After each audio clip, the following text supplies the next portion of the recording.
오늘 본문의 말씀을 가지고 우리가 찬송할 이유라는 제목으로 같이 말씀을 나누기를 원합니다. 지난 월요일 날 아침에 새벽에 자다가 이제 화장실을 가게 됐어요. 그래서 화장실을 가서 이제 갔다가 나오는데 이제 불을 안 켜서 깜깜하잖아요. 근데 깜깜했는데 제가 침대를 이렇게 돌아가지고 이렇게 제 자리로 와야 됩니다. 와야 되는데 오다가 뭐가 다리에 걸린 거예요.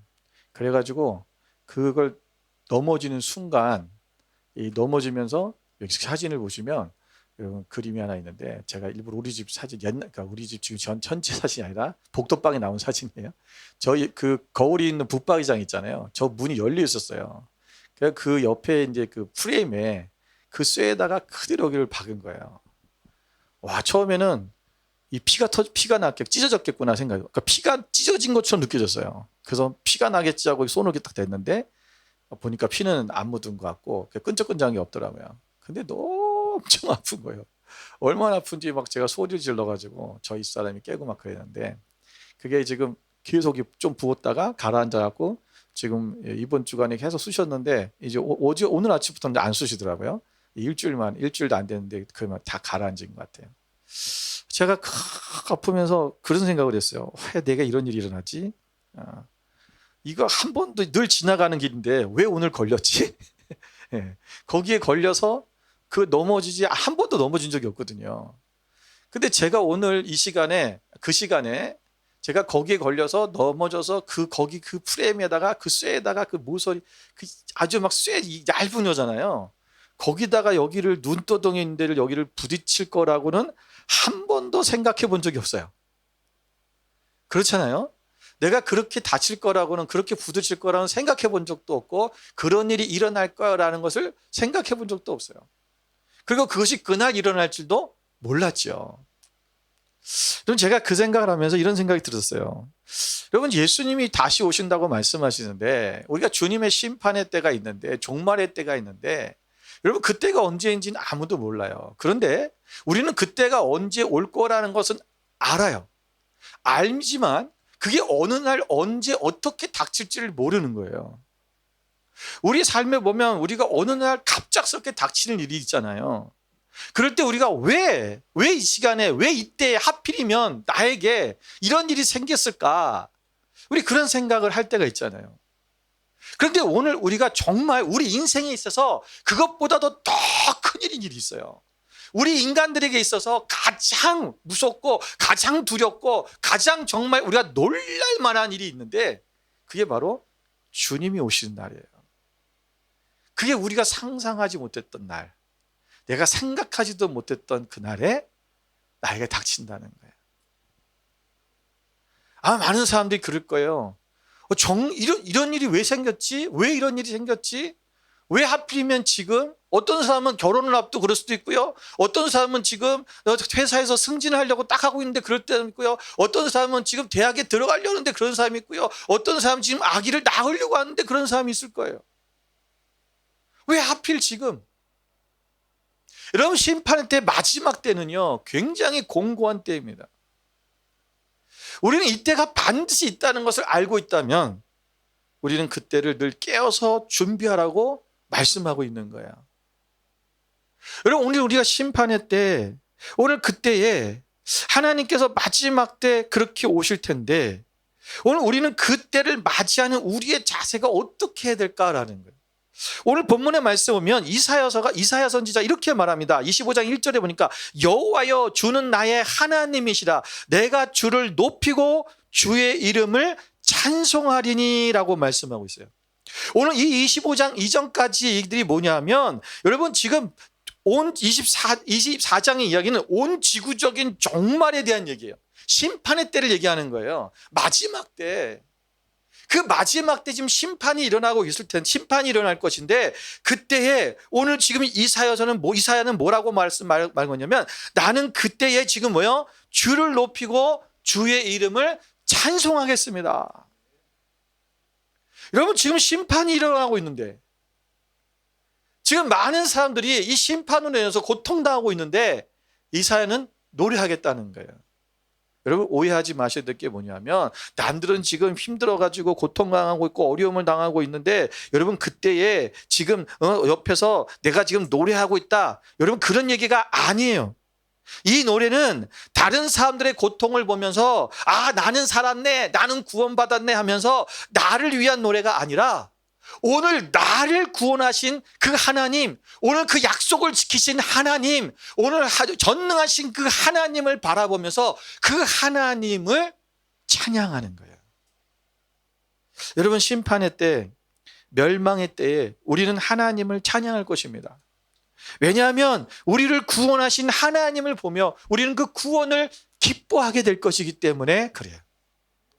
여러분 순교자들이 나오는 영화들이라든가 옛날 우리가 잘 많이 봤던 미션이라는 영화나 또 우리 기독교 영화들 중에 많은 이런 순교자들의 영화들이 있어요. 여러분 그 순교하시는 장면들을 보면 그 순교할 때 또는 우리 주기철 목사님이 그 고난 고문을 당하고 막 그럴 때 여러분 그때 그 목사님들 순교하는 사람들이 대부분 뭐 하는지 아십니까? 영화를 보면요 다 찬송을 불러요. 그 순교하는 시점에 찬송을 하는 거예요. 여러분 우리가 왜 죽음 앞에서 그들이 찬송을 하게 될까?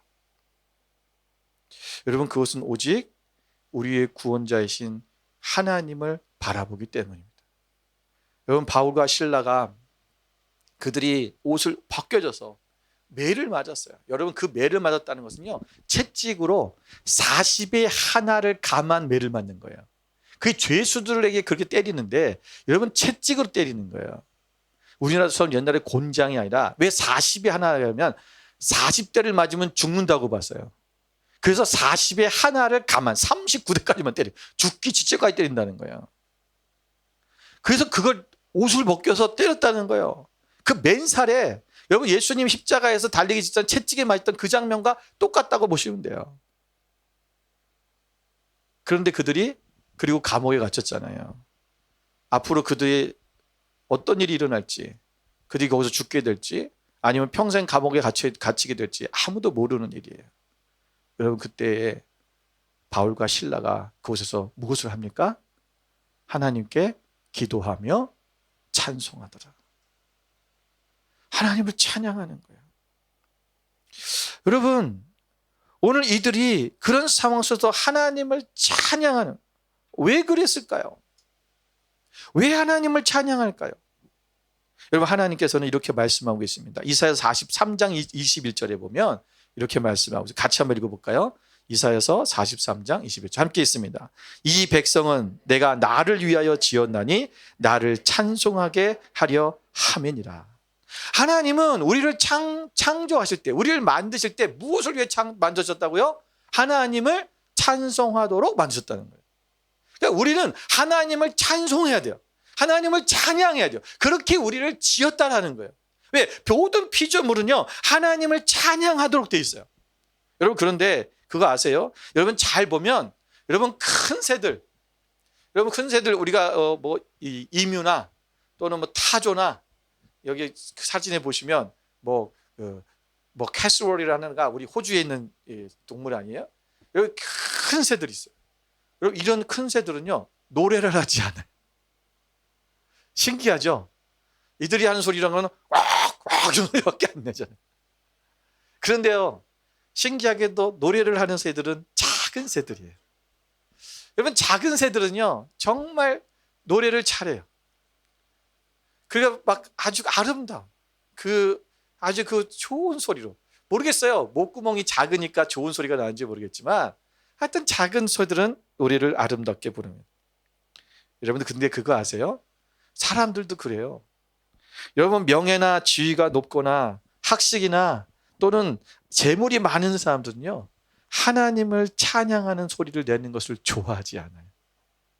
어떤 자리에 가도 보면은요 높은 자리에 있는 사람들은 예배 시간에도 입을 뻥끗 안 해요. 저는 찬양할 때 입을 뻥끗하지 않는 많은 사람들 중에 본 사람들 중에 특이한 사람들이 하나 있어요. 누구냐면 목사들이에요. 여러분 목사님들이 되려 찬양 시간에 찬양 안 합니다. 그냥 이러고 있어요. 그런 목사님들이 있어요. 다 그렇다는 얘기가 아니라 여러분, 왜 사람들이 뭔가 되어지고 세상적으로 뭔가 높아졌다고 생각하면 하나님을 찬양하지 않을까? 도리어 연약하고 가난하고 좀 부족하고 그런 사람들이 여러분 하나님 앞에 찬양을 합니다. 여러분, 겸손하고 진실한 사람들만이 하나님을 찬양해요.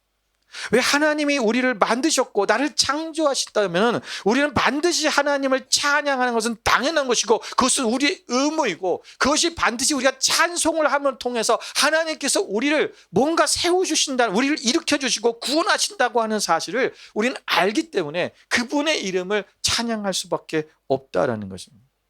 여러분, 누가복음 1장 68절에도 보면 찬송하리로다 주 이스라엘의 하나님이여 그 백성을 돌보사 속량하시며 그랬어요. 하나님 우리를 구원하셨기에, 하나님 우리를 구원하실 분이기에, 또 우리 하나님께서 모든 심판으로부터 우리를 다시 구별하셔서 우리를 하나님의 영원한 생명 가운데로 우리를 이끄실 분이기에 우리는 그분을 찬양할 수밖에 없는 것입니다. 여러분, 우리가 주일날 예배를 드릴 때 찬양 시간에 예배, 그것이 하나님을 찬양하는 예배의 시간이에요. 근데 많은 분들이 그 시간에 예배 시간에 안 와요. 아직도 그렇게 얘기해도 안 와요. 그 시간이 예배의 시작인데 찬양이 끝날 때쯤 오시는 분들이 정말 많아요. 너무 안타까워요. 여러분, 우리가 하나님을 찬송할수록 우리는 그렇게 치유받았다는 거예요. 그 하나님을 찬송하는 자는요 늘 힘이 있어요, 능력이 있어요. 이 세상 속에서도 우리가 어떤 환난 가운데서도 우리가 그것을 넘어설 수 있는 힘이 있다는 거예요. 하나님, 우리가 세상의 노래를 부르고 세상의 것들을, 세상의 노래를 흥겨우면서 늘 하는 사람들은요 세상 속에서 늘 사로잡혀 있는 거예요. 하나님의 노래를 듣고 하나님을 찬양하는 이 일에 여러분 게을리해서는 안 될 것입니다. 시편 150편 6절에도 호흡이 있는 자마다 여호와를 찬양하라고 말씀하고 있습니다. 여러분, 성경에 나오는 찬양, 우리가 찬양해야 될 이유들을 막 찾다 보면은 뭐 엄청나게 많아요. 그거를 지금 다 나열하고 싶은 게 아닙니다. 오늘 우리가 분명히 찬양할 이유가 있다는 거예요. 자, 그런데 오늘 이사야는 오늘 이 심판의 때에, 심판이 올 때에 하나님을 자신은 찬양하겠다라고 말씀하세요. 찬송할 거다. 그런데 그 이유가 뭐냐? 그것을 말씀하고 있는 거예요. 오늘 이 본문의 말씀 25장 1절부터 5절까지의 말씀을 통해서 오늘 이사야가 그 심판의 때, 멸망의 때 내가 왜 하나님을 찬송할 것인가를, 그 이유를 우리가 함께 나누고, 또 우리 또한 우리의 삶 속에 어떤 환난과 어려움과 때로는 우리가 고난이 올다 할지라도 그때 왜 내가 찬송해야 될지를 우리가 깨달아서 우리가 하나님 앞에 나가는 여러분 되시기를 주님의 이름으로 축원을 드립니다. 첫 번째는 하나님의 성실하심 때문입니다. 여러분, 오늘 1절 말씀에 보면 이렇게 말씀하셨잖아요. 주의 이름을 찬송하오리니 이렇게 말씀하면서 주는 기사를 옛적에 정하신 뜻대로 성실함과 진실함으로 행하셨습니다. 아멘. 여러분, 이사야 선지자는 오늘 하나님 앞에 고백을 하면서 하나님은 나의 하나님입니다. 여호와여 주는 나의 하나님입니다. 라고 고백을 하면서 오늘 하나님을 부르고 하나님을 찬송하는 이유가 뭐냐? 바로 하나님은 성실하시고 진실하시기 때문이라는 거예요. 여러분, 이사야는요 아직 하나님의 심판을 보지 못했어요. 하나님은 심판하신다라고 말씀하셨고 이사야는 그것을 선포하는 거예요. 그런데 이사야가 그때 당시에 선포한 이후부터 2700년이 지난 지금까지도 하나님의 심판은 아직 이루어지지 않았어요. 그 이전에 이사야는 그 하나님의 심판을 보지도 못하고 그것을 보지도 못했던 그때에 그는 마치 벌써 하나님의 종말이, 심판이 임하기라도 한 것처럼 하나님께 영광을 돌리며 찬송을 드리겠다고 고백하고 있는 것입니다. 여러분, 그렇다면 우리가 아직 이루어지지도 않은 일이 이미 임한 것처럼 우리가 고백하며 찬양하는 것은 무엇 때문일까? 그것은 바로 하나님의 성실하심 때문이라는 거예요. 다시 말하면 하나님은 변함이 없으신 분이다라는 거예요. 하나님은 말씀하신 것을 반드시 지키신다, 반드시 이루신다라는 것을 오늘 이사야 선지자는 믿고 있기 때문에 그런 거예요. 여러분 정말 하나님은요 변함이 없으신 분입니다. 하나님은 어떤 자신의 기분과 상황에 따라서 하나님이 말씀하신 뜻을 수정하고 그것을 변덕스럽게 바꾸시는 분이 아니라는 거예요. 한번 마음에 정하셨다면, 하나님 말씀하셨다면 반드시 그렇게 되었다라는 것입니다. 여러분 오늘 우리는 이사야와 같이 하나님의 성품 중에 하나인 바로 이 성실함, 진실함, 변함이 없으신 이것을 우리는 굳게 믿고 확신하며 나가야 됩니다. 1절을 보면, 다시 보면 이 성실하심과 진실하심이 뭐라고 그랬냐면 기사를 옛적에 정하신 뜻대로 이렇게 했어요. 옛적에 하나님이 이미 정하신, 옛적에 정하신 하나님의 뜻이 뭐냐면요 바로 하나님의 공의를 얘기하는 거예요. 오늘 본문에서는 그걸 얘기하는 거예요. 여러분 이 하나님의 공의가, 다시 말하면 하나님의 공의는 하나님의 의로우심이 변함없다. 하나님은 공의로운, 다시 말하면 하나님은 악한 자는 벌하시고 하나님은 선한 자, 하나님의 안에서 선한 자는 하나님께서 상 주신다, 구원하신다라는 것. 이거 사실은요 그 옛적에 이미 정하신 그 모든 것들이 지금까지도 동일하게, 이사야 시대까지도 동일하게 이루어지지만 앞으로 하나님이 심판하실 그날에도 그것이 이사야 입장에서는 2700년이 지나 3000년이 지날지도 모르겠지만 하여튼 그때에도 동일하다라는 거예요. 여러분 이게 왜 이렇게 중요하냐면 오늘 우리는 여기 2절을 보면 이렇게 말씀하고 있어요. 2절을 한번 다시 한번 볼까요? 주께서 성읍을 돌무더기로 만드시며 견고한 성읍을 황폐하게 하시며 외인의 궁성을 성읍이 되지 못하게 하사 영원히 건설되지 못하게 하셨으므로. 여러분 이 말은 뭐냐면요 오늘 이 견고한 성읍들, 이런 견고한 성읍들, 이걸 뭐냐면 외인의 궁성, 이것이 뭐냐면 바로 우리가 하늘의 도성, 다시 말하면 하늘나라와 반대되는 얘기들이에요. 그러니까 이 세상의 나라를 얘기하는 거예요. 다시 말하면 세상의 죄악의 나라를 얘기하는 것입니다. 오늘 이 세상의 견고한 성읍이, 세상의 죄악된 나라가, 죄악된 세상이 오늘 이것이 뭐냐면 황폐하게 될 것이다. 하나님은 반드시 그것을 멸하실 것이다라고 말씀하는 거예요. 왜냐하면 하나님의 공의는 반드시 이루어지기 때문에. 지금 이사야서 입장에 봤을 때는요 지금 아수르가 엄청나게 강대한 국가가 되어 있어요. 제국이 이루어지고 있고요. 또 그런데 그 이후에 지금 바벨론이라는 나라가 일어날 것이라고 말씀하셨어요.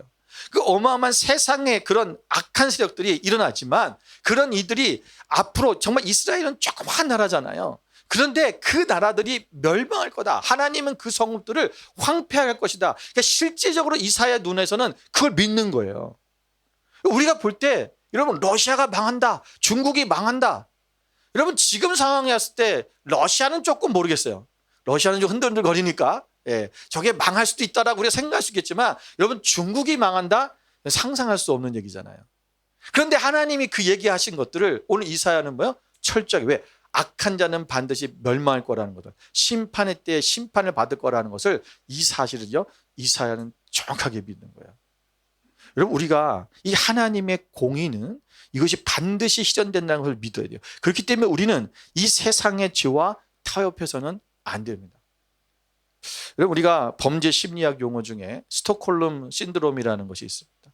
여러분 잘 아시겠지만 이 스톡홀름 신드롬은 우리가 1973년에 스웨덴 스톡홀름에서 일어났던 그 은행 강도 사건에서 있었던 그 이야기가 바로 거기서 관찰된 그런 이야기 때문에 이런 이름이 붙여졌습니다. 당시 인질들이 처음에는 인질들을 붙잡고 4명의 이 강도들이 인질들을 4명을 붙잡았어요. 여자 3명이었고 남자가 1명이었는데, 그래서 이 인질들을 이제 붙잡아서 가두어서 은행 그 금고 안에 방에다 가두고 같이 가두어 놨었습니다. 그런데 이 인질들이 점차적으로 그들과 함께 있으면서 시간이 경과하면서 자신들이 처한 상황을, 본질을 잊어버렸어요. 그러니까 자신들이 지금 강도들한테, 저 사람들은 강도고 우리는 인질이라는 사실을 모르고 강도들과 친밀감이 생기기 시작했어요. 그래서 강도들에게 애정을 느끼기 시작했고, 그리고 강도들에게 협조하는 것은 물론 나중에는 강도들을 비난하는 사람들에게 방관까지 갔습니다. 그리고 이들이 나중에 경찰들이 최루탄을 던져서 여기에 들어와 가지고 이제 범인들을 잡는데 그 금고방에서 나오라는데 나오지도 않고 도리어 강도들을 보호해 줬어요.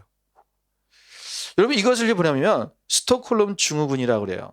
뭐냐면 이 사람들과 죄인들과 함께 있다가 그들의 인간적인 모습에 이들의 마음이 그냥 애정을 느끼게 된 거예요. 이 사람들 똑같은 사람이구나. 그리고 이들이 뭐 그런 얘기했어요. 이들이 막 추워하니까 담요를 덮어주고 자기들의 옷을 겉옷을 벗어 덮어주고 여자들이 세 명이 있었으니까. 그러니까 이 여성들이요. 그들이 그 인간적으로 대하는 것에 대해서 이 마음이 그냥 이게 무드러워진 거예요. 여러분 오늘 무슨 말씀하고 싶은 거냐 하면 여러분 우리가 신앙생활을 하면서 우리 성도들도 이 스톡홀름 증후군처럼 이 신드롬처럼 우리 안에 이런 현상들이 일어나고 있다는 거예요.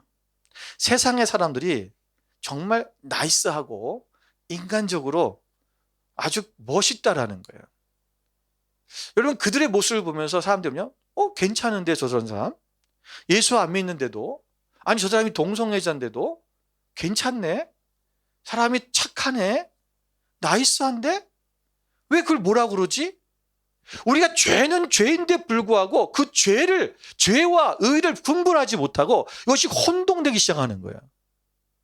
그러면서 그 사람들의 인간적인 모습을 통해서 우리가 이 죄를 죄로 여기지 아니하고 같이 동화되어 버려 가는 것.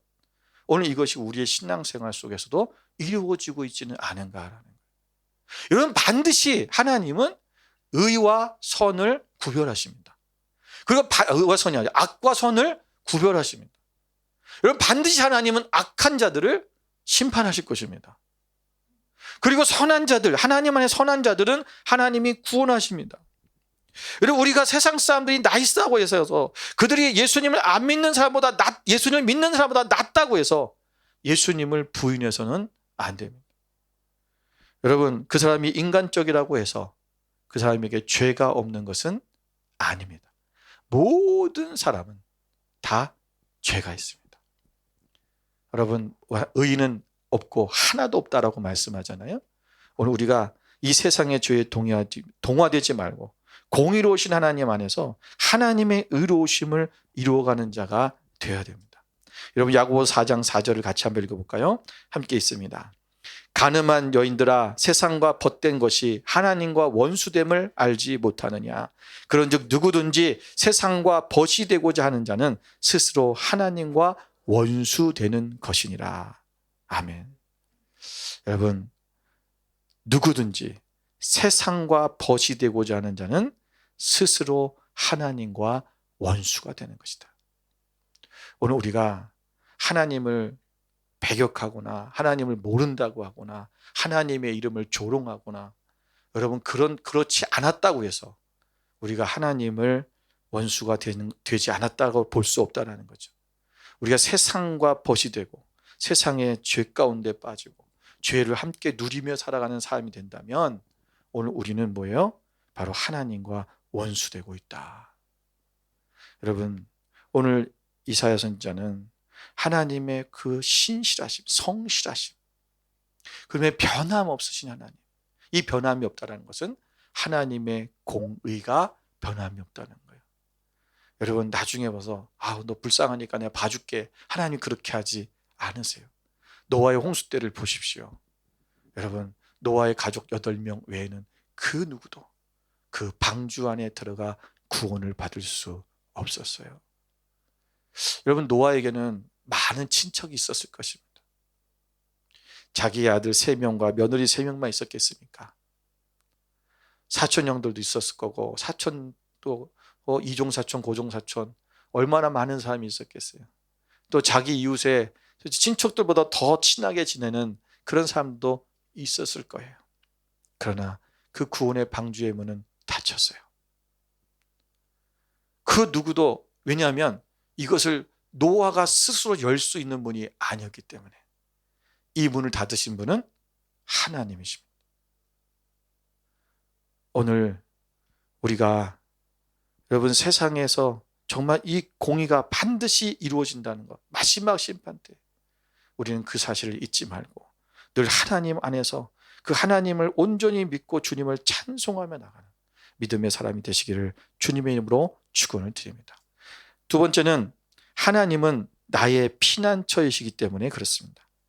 오늘 4, 5절 말씀을 보면 이렇게 말씀하고 있죠. 4절 5절에 주는 포학자의 기세가 성벽을 치는 폭풍과 같을 때 빈궁한 자의 요새이시며 환난당한 가난한 자의 요새이시며 폭풍 중에 피난처시며 폭양을 피하는 그늘이 되셨사오니 마른 땅에 폭양을 제함같이 주께서 이방인의 소란을 그치게 하시며 폭양을 구름으로 가림같이 포학한 자의 노래를 낮추시리이다.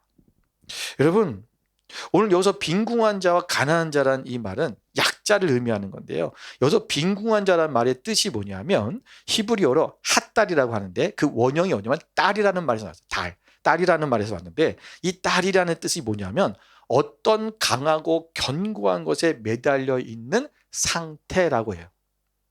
여러분, 다시 말하면 빈궁한 자라는 것은 경제적으로 너무나 궁핍한 자들이잖아요. 그런데 그들이 부유한 자들에 의지하지 않으면 살아갈 수 없는 존재들이라는 거예요.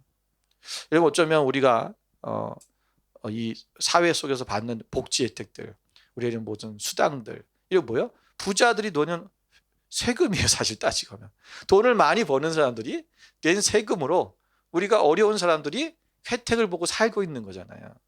어떻게 보면 그 강한 자에 붙어서 매달려 있는 거예요. 그런데 오늘 이 빈궁한 자, 가난한 자, 이 약자들을 얘기하는 거지만 여기서 말하는 것을 보면 바로 우리의 가장 강력한 보호자 되시고 오늘 우리의 능력이 되시고 우리의 강한 아버지, 우리의 힘이 되신 분, 견고하고 신뢰할 만하고 능력이 있고 자비와 긍휼하게 하시진 그 하나님 앞에 우리가 매달려야 된다는 거죠. 오늘 그렇게 매달려 있는, 절대로 떨어지지 않으려고 매달려 있는 오늘 그런 사람들을 하나님 뭐 하신다? 절대로 내치지 않는다. 오늘 그들에게 하나님 뭐라 하면 든든한 요새가 되어줄 것이다. 그리고 나는 그들에게 피난처가 되어주실 것이다. 나는 그들이 그늘이 되어주실 것이다 라고 말씀하고 있습니다. 여기서 폭풍이라는 건가 폭양이라는 말은 반대적인 의미예요.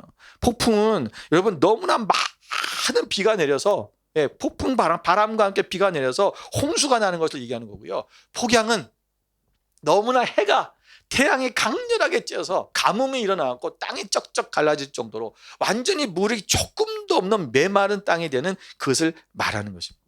그래서 오늘 하나님은 그 폭풍우가 쏟아질 때에 우리에게 어떻게 하신다고요? 바로 피난처가 되어주시고 폭양이 일어날 때 우리의 그늘이 되어주신다. 여러분, 오늘 하나님은요 약자들의 눈물을 닦아주신다고 말씀하고 있습니다. 하나님은 오늘 우리가 어려움을 당할 때 그 심판의 때에도 하나님은 우리를 하나님께서 지켜주시고 보호하시겠다고 약속하시는 거예요. 오늘 우리 하나님은 그런 피난처시기 때문에 오늘 하나님을 나는 찬양한다, 찬송한다라고 이사야는 그렇게 고백하고 있는 것입니다. 여러분, 사르밧 땅의 과부의 집에 가루와 기름이 떨어졌을 때 하나님은 그곳에 그 기름과 가루가 떨어지지 않도록 하셨습니다. 오늘 아수르 군대로부터 오늘 멸망당할 수밖에 없었던 그때에 예루살렘을 하나님은 구원하셨습니다. 혈루병을 앓아서 정말 치유될 수 없었고 늘 고통 가운데 하는 그 여인을 예수님은 치유해 주셨습니다. 굶주림에 있는 무리들 5천 명이 넘는 사람들에게 예수님은 물고기 2마리와 보리떡 5개로 그들을 배불리 먹이셨습니다. 날마다 부르짖는 그 약자들, 그런 힘이 없는 자들, 오늘 그 자들을 예수님께서는, 하나님께서는 그들의 하나님이 되어주시는 것입니다. 우리의 인생에 폭양과 폭풍이 있다 할지라도 또 마지막 심판의 때가 임하였다 할지라도 우리가 하나님을 찬송해야 할 이유는 바로 하나님이 우리의 피난처이시기 때문입니다.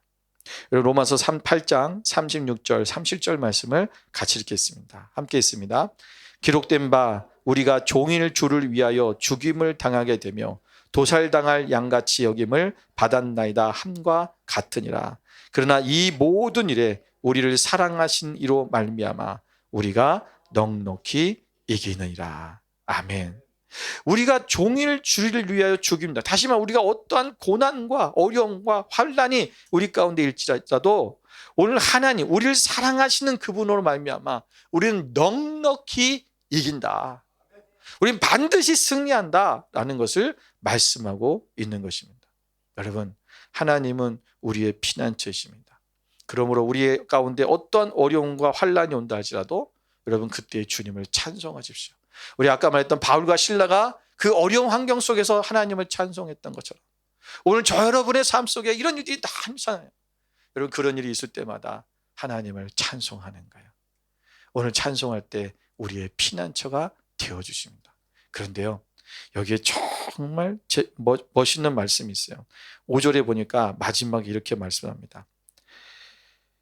마른 땅에 폭양을 제함같이 주께서 이방인의 소란을 그치게 하시며 폭양을 구름으로 가림같이 포악한 자의 노래를 낮추시리이다. 여러분, 우리가 하나님을 찬송하면 우리를 향한 악한 자들의 노래소리가 낮춰집니다. 그들의 소리가 그쳐지게 돼 있어요. 여러분, 내가 나에게 나를 어렵게 만들고 힘들게 하는 사람이 있잖아요.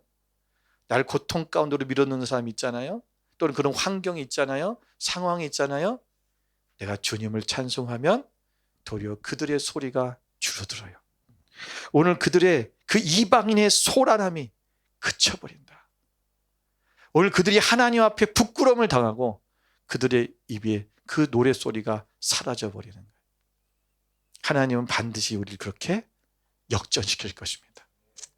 오늘 그 하나님의 역사, 하나님의 능력이 오늘 여러분께 있는데 그것이 이 찬송을 통해서 어떤 상황 속에서 주님을 찬송하는 오늘 우리가 이 이사야가 찬송할 이유가 있던 것처럼 오늘도 그 이유로 우리가 변함없이 우리를 성실하시고 환난 중에 피난처가 되시며 하나님을 찬송하고 고백한 이 고백이 오늘 이사야의 고백이 저 여러분의 고백이 되시기를 주님의 이름으로 축원을 드립니다.